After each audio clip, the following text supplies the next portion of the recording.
All right, welcome back. I still have Colonel Hassan Stanlabo here and, of course, Ahmed Kadri.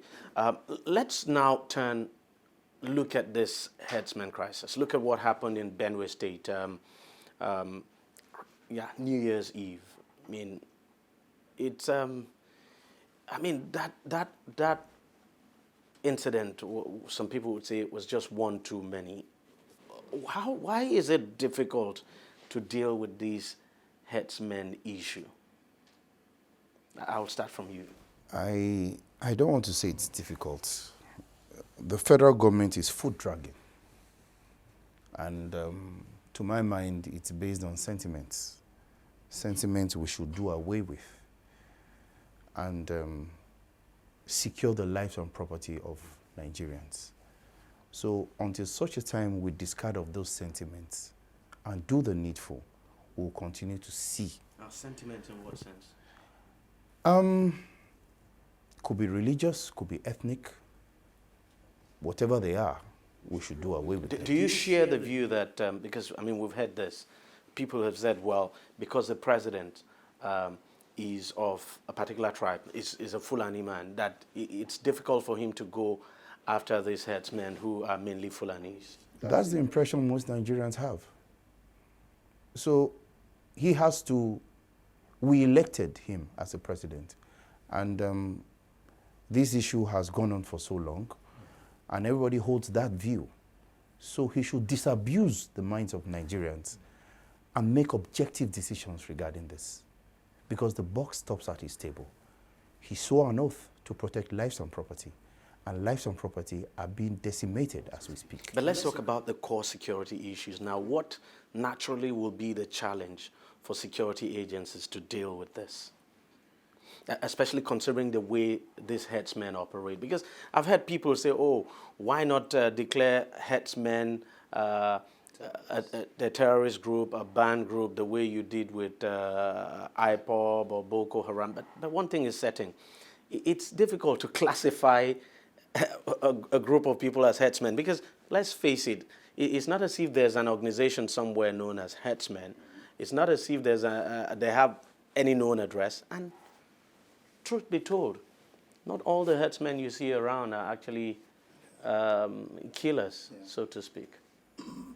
Well, Couldn't that be a challenge? You have herdsmen, quote and unquote, who carry Kalashnikovs. So it's begin to make you wonder what exactly is going on here. Now, if we really want to tackle it technically from an intelligence point of view, you have to analyze, are these actually herdsmen? Are these which is key?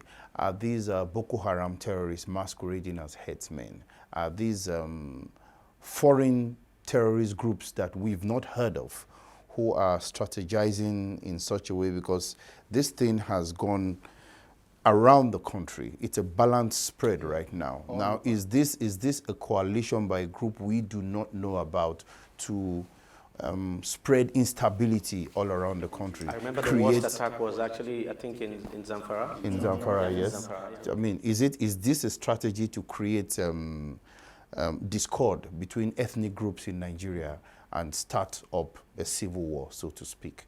So there are so many questions begging to be answered. Now, has the SSS been able to come up with an answer to these theories I have just brought up? And when the analysis is done, have they presented them to the president and say, this is what we think, what's your take, where do we go from here? But we're not hearing anything from anybody, not from the Department of State Services, not from the presidency, not from the NSA. We're not hearing anything. So it's becoming very worrisome. And I do not personally want it to get to a point where people take laws into their hands. But people are being, yes, we're approaching that. When nothing is done, people's families are decimated, properties are decimated. The security forces fan out into the field and come back and say, we didn't see anybody. So what do you expect the man to do? He has to defend his family. Colonel, what do you think? I would, in addition to all he has said, just to move the conversation forward, no need repeating him. have we tried to explore the opportunity or any form of diplomatic engagement on this? Because there is this talk of they coming in from some other countries. I expect that maybe our foreign minister would have taken a tour of these countries and discussed this.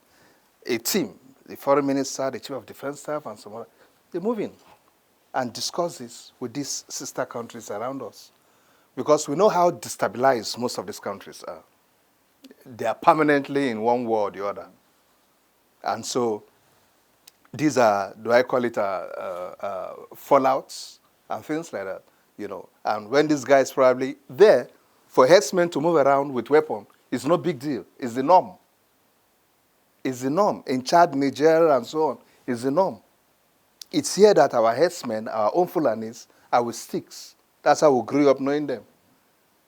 And now what is happening is that the Mayati Allah Association are saying that we don't know these guys, that they have done their own homework, and these are not our relations.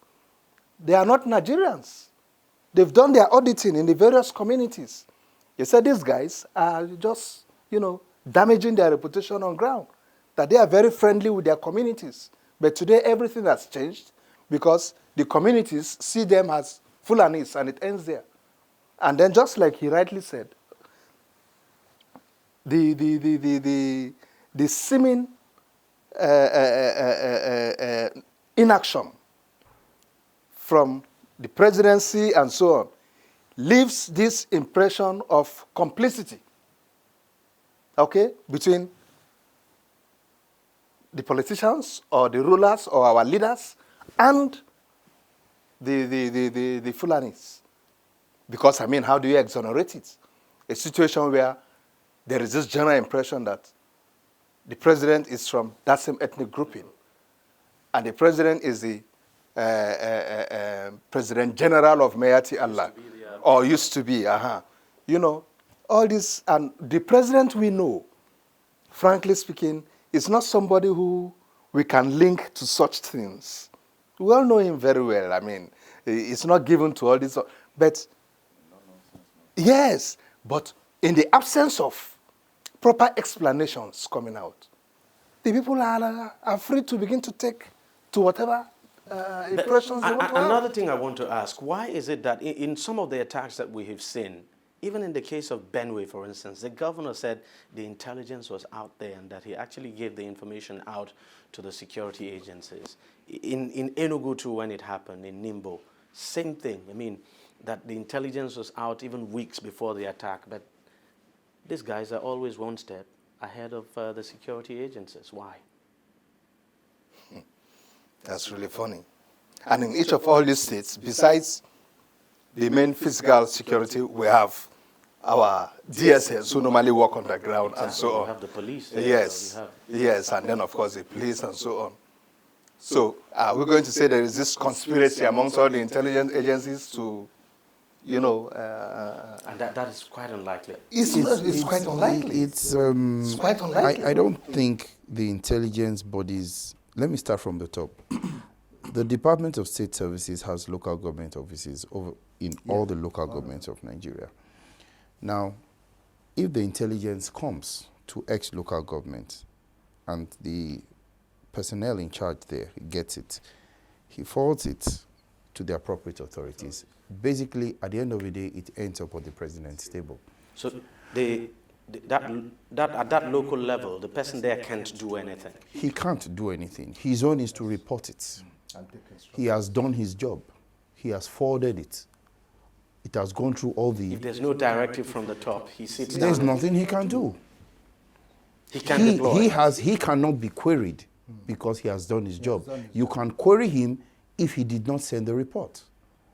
But as long as he has sent his report, he has his copies, he has played his role.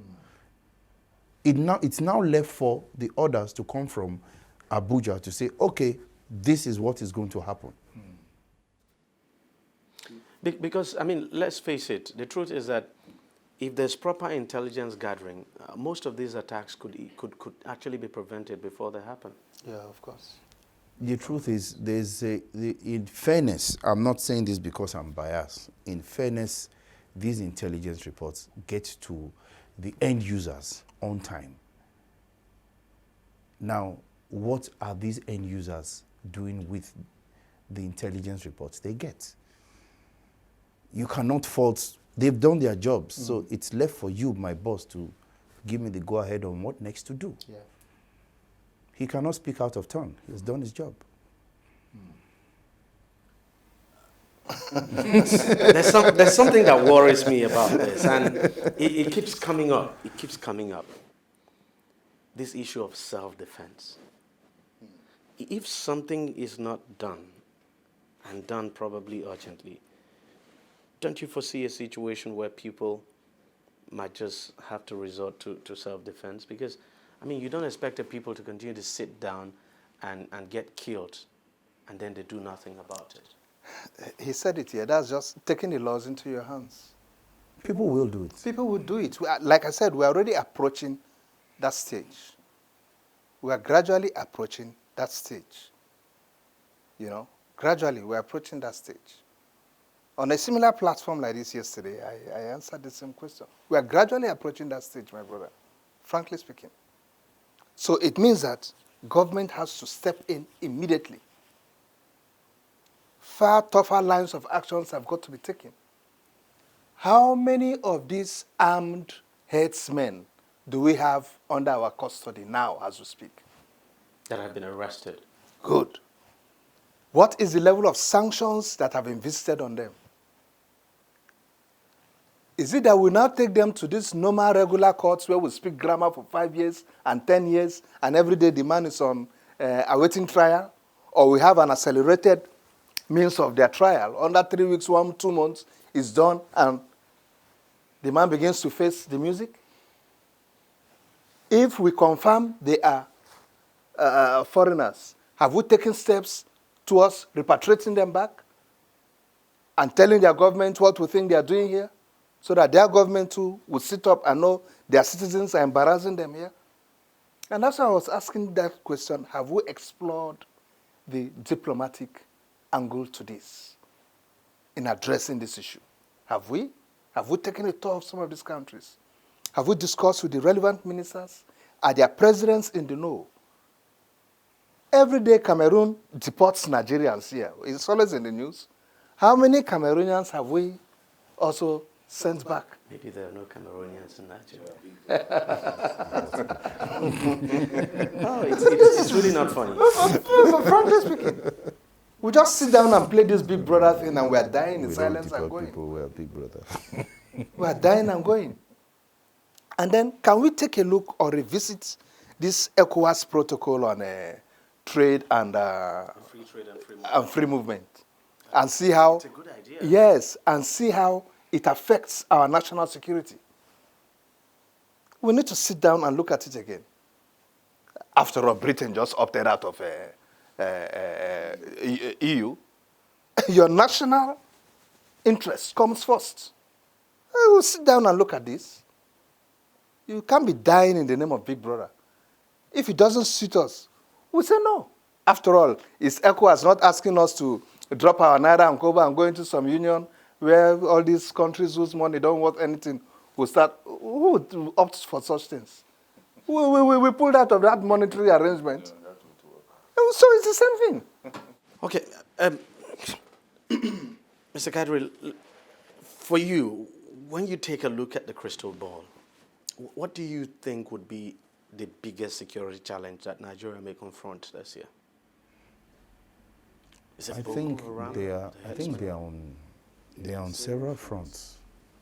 Because you have kidnappings too, and you have this cults issue in the southern part of the country, the southern part south. of Nigeria. So we have several.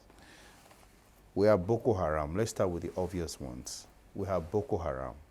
We have the herdsmen. We have kidnappers. We have ritual killings in the southwest. So they are multidimensional. Yeah. Now, how well prepared our security forces are in combating these problems? Actually, to my mind, they are very easy to combat. How ready are they? Because I believe that if we really put our resources to work, we'll be able to bring these things down to a very minimal stage, because corruption and things done contrary to law and order are not things you can eliminate unless you change human nature. Okay, let me just pause you there, and we'll take a short break again and come back to wrap things up. On DEJI360, we don't just ask the questions. What is wrong with amending the Constitution the way the National Assembly members have been doing it? We seek answers. Constitution is constituent. Our problem is not lack of laws. Our problem is lack of the willpower to implement our laws. Answers that provide clarity. While we negotiate, we should try to make it a point that the girls must be complete. The clarity you need to make informed judgment so that you can make the right decision and take action. People are saying it is you politicians that are responsible for this, that you are the reason why this is happening. All these dollars that call themselves governors in this country? I wish we had people like Tony at the National Assembly. God forbid that I go to join that ballot. DEJI360, providing clarity to issues.